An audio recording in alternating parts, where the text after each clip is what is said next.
अस्सलाम वालेकुम वरहमतुल्लाहि वबरकातुह।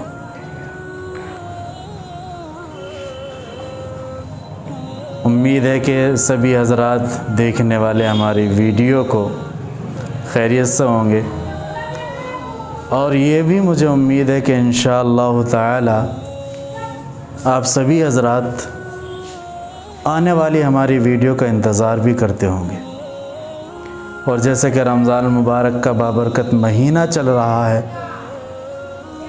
तो इसके अंदर आप हमारे लिए दुआएं भी करते होंगे माशाअल्लाह। नहीं करते हैं तो गुजारिश है कि आप दुआएं करें मेरे लिए भी, पूरी उम्मत के लिए, उम्मत की रहनुमाई और पूरे मुल्क की अमन व सलामती के लिए। जैसे कि हमने एक वीडियो कल डाली थी मसाइल के ऊपर, आज फिर से एक साहब का कॉल आया सहरी में। कॉल आने के बाद उनका डायरेक्ट मैसेज ये था, ये सवाल था, ये मसला मालूम करना था कि जी मुफ्ती साहब रात में सो गया और मुझे एहतलाम हुआ, जिसको नाइट फेल कहते हैं इंग्लिश में, और मेरी आँख देर से खुली सहरी में। अब मुझे रोज़ा रखना है लेकिन टाइम अगर मैं नहाने जाऊं, गुस्ल करने जाऊं तो सहरी का वक्त ना मिले, तो अब क्या मेरे लिए ऑप्शन होगा, क्या रास्ता हो? मैं नहा सकता हूं, नहा के खा सकता हूं, या पहले सहरी खा लूं उसके बाद नहा लूं?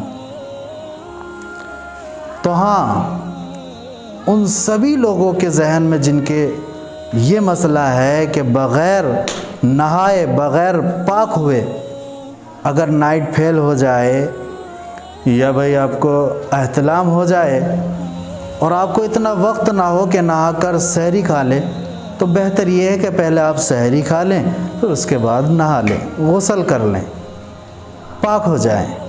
ये मसला है। ऐसे ही अगर आप अपने बच्चों के पास हैं, बीवी के पास हैं, आपने सोहबत कर ली बीवी से, जिमा कर लिया, अब सुबह में आपकी सहरी में लेट आप उठे हैं, आँख नहीं खुली, तो उसमें भी यही मसला है कि आप अगर टाइम नहीं है तो पहले खाना खा लीजिए, सहरी कर लीजिए, उसके बाद नमाज से पहले नहा लीजिए, फिर नमाज अदा कर लीजिए।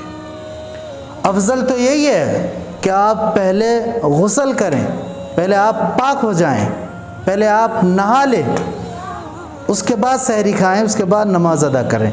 लेकिन वक्त की क़िल्लत की वजह से, वक्त के कम होने की वजह से ये मसला बनता है कि आप पहले खाना खा लें, सहरी कर लें, उसके बाद आप नहा लें तो बेहतर है। अब ऐसे ही एक साहब का और मैसेज आया था टेलीग्राम पर कि क्या जी मुफ्ती साहब, अगर कोई मियाँ बीवी, वाइफ हस्बैंड दूर हैं और वो कॉल पर बात करते हैं और रोज़े की हालत में बात करते करते उनको इंजाल हो जाता है, कुछ ऐसी बातें हो जाती हैं, वाइफ हस्बैंड के दरमियान बहुत सी बातें होती हैं, आप सभी रूबरू होंगे जो माशाअल्लाह शादीशुदा हैं, मैरिड हैं, वो सब जानते हैं। अगर ऐसी बात हो जाए, या जैसा आजकल का माहौल है, अल्लाह हम सब की हिफाजत फरमाए, ख़ासकर मेरे नौजवानों की।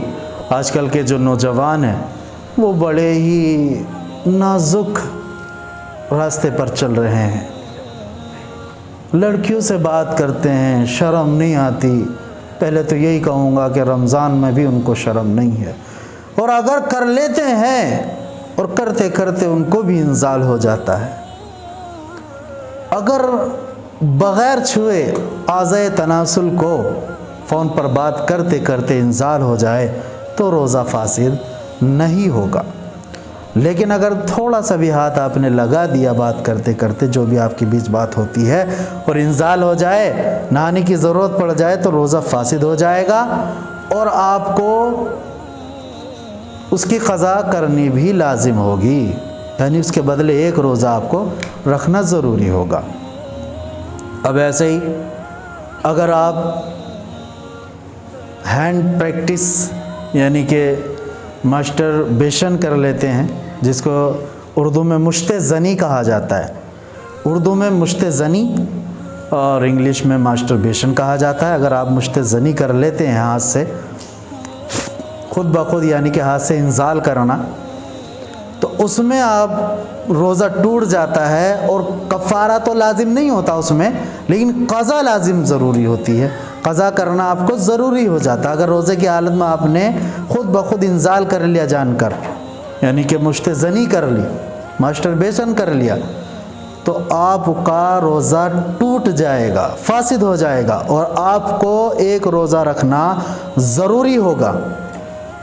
عید کے بعد رکھ لیں جب بھی آپ کا موقع ملے۔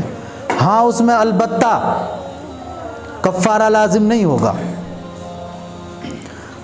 اب کفارہ کب لازم ہوگا؟ کفارہ لازم جب ہوتا ہے جب آپ بھائی میاں بیوی ہیں۔ اگر میاں بیوی روزے کی حالت میں پرائیویٹ وقت گزار رہے ہیں، لیٹے ہوئے ہیں، اور لیٹے لیٹے بھائی ایسی مذاق سوجھ گئی یا آپس میں ایسی باتیں ہوئی، اور تھوڑا بہت بھی اگر انہوں نے جمع کر لیا، چاہے وہ تھوڑا ہی کیوں نہ ہو، تو اس میں آپ کا روزہ تو ٹوٹ جائے گا، پلس روزے کی قضا کرنی پڑے گی، اور پلس فَمَن لَّمْ يَسْتَطِعْ فَإِطْعَامُ 60 مِسْكِينًا فَمَن لَّمْ يَجِدْ فَصِيَامُ شَهْرَيْنِ مُتَتَابِعَيْنِ مِن قَبْلِ أَن يَتَمَاسَّا۔ آپ کو کفارہ بھی ادا کرنا ضروری ہوگا۔ اب کفارہ کیا ہوتا ہے؟ کفارہ ہوتا ہے اگر آپ نے ایک روزہ جان بوجھ کر توڑ لیا، یا بیوی سے صحبت کر لی روزے کی حالت میں، تو آپ کا روزہ ٹوٹ جائے گا، یا گرل فرینڈ سے آپ نے زنا کر لیا تو آپ کا روزہ ٹوٹ جائے گا۔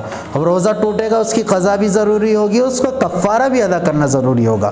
اب کفارہ یہ ہے، یا تو آپ 60 روزے رکھیں پے در پہ، ایک روزے کا بدلہ 60 روزے رکھنے پڑیں گے اگر کفارہ آپ پر لازم ہو گیا، پے در پہ، یعنی کہ بالکل ایک کے بعد ایک کے بعد ایک۔ اگر ایک بھی بیچ میں چھوٹ گیا تو پھر شروع سے اسٹارٹ کرنا پڑے گا آپ کو، یعنی کہ 60 روزے بالکل ایک ساتھ رکھنے پڑیں گے۔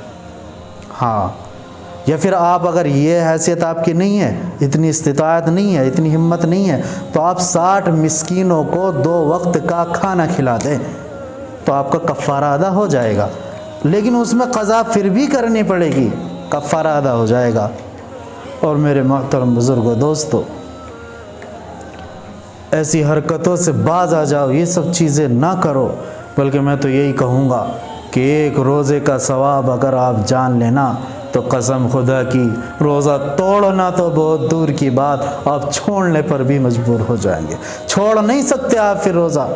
یہ ہے کہ ایک روزہ اگر آپ نے رمضان مبارک کا چھوڑ دیا تو آپ پوری زندگی بھی اگر روزہ رکھتے رہیں گے نا، اس کے ثواب کو نہیں پہنچ پاؤ گے۔ تو پھر آپ دیکھو کہ توڑنے کا کتنا بڑا گناہ ہوگا، کتنے بڑے اجر سے آپ محروم ہو جائیں گے، کتنے بڑے ثواب سے آپ محروم ہو جائیں گے، کھو دیں گے۔ اسی طریقے سے اگر آپ کے ذہن میں کوئی بھی سوال پیدا ہو، خواہ کسی بھی لائن سے ہو، آپ بغیر جھجک، بنا تکلف، ایوری ٹائم آپ میسیج کر سکتے ہیں، جیسے کہ روز نمبر بتایا جاتا ہے، اسی نمبر پر آپ ٹیکسٹ میسیج یا وائس میسیج کر کے آپ ہمیں سینڈ کر سکتے ہیں۔ انشاءاللہ اس کا جلد سے جلد جواب دینے کی ہم پوری کوشش کریں گے۔ وآخر دعوانا ان الحمدللہ رب العالمین۔